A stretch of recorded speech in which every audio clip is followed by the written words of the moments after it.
नेपाल की पूर्व मुख्य न्यायाधीश सुशीला कार्की नेपाल की अंतरिम प्रधानमंत्री बन गई हैं। नेपाल में तख्ता पलट के 3 दिन बाद वहां की सेना, राष्ट्रपति और नेपाल के युवा नेताओं के बीच सहमति बन गई और सहमति में यह तय हुआ कि सुशीला कार्की को ही अगला अंतरिम प्रधानमंत्री बनाया जाए। आज के शपथ ग्रहण के बाद शनिवार को सुशीला कार्की संसद भंग करने का फैसला लेंगी।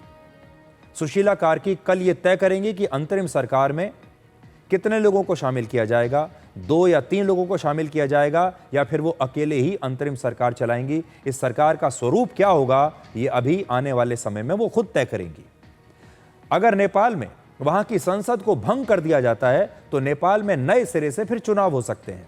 सुशीला कार्की के नेपाल में अंतरिम प्रधानमंत्री बनने के बाद दक्षिण एशिया की राजनीति में एक बहुत नए प्रकार का इतिहास बन गया है।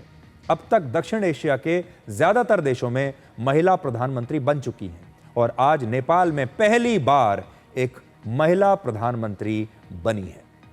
अब आपको यह बताते हैं कि सुशीला कार्की के प्रधानमंत्री बनने का मतलब क्या है, भारत पर इसका क्या असर पड़ेगा, इस पूरे क्षेत्र पर इसका क्या असर पड़ेगा।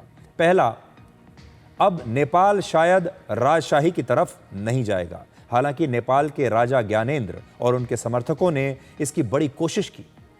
दूसरा, चीन की हमेशा से नेपाल में बहुत दिलचस्पी रही है।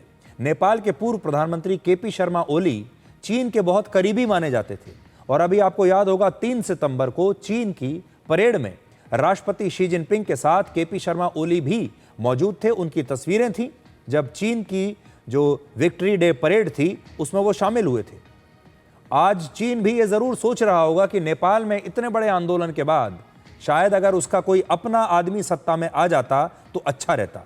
अब सवाल यह है कि सुशीला कार्की को लेकर चीन की क्या रणनीति होगी।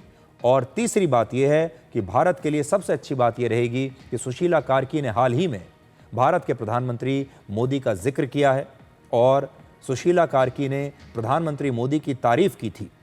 अभी हाल ही में उन्होंने क्या कहा था आपको मैं बताता हूं। सुशीला कार्की ने कहा था कि भारतीय नेताओं के साथ मेरे अच्छे संबंध हैं और मैं विशेष रूप से कहना चाहती हूं कि मैं मोदी जी को नमस्कार करती हूं। मोदी जी के बारे में मेरी बहुत अच्छी धारणा है। और यह बयान सुशील कार्की ने 2 दिन पहले 10 सितंबर को तब दिया था जब उन्हें अंतरिम प्रधानमंत्री पद के लिए उस समय चुना गया था।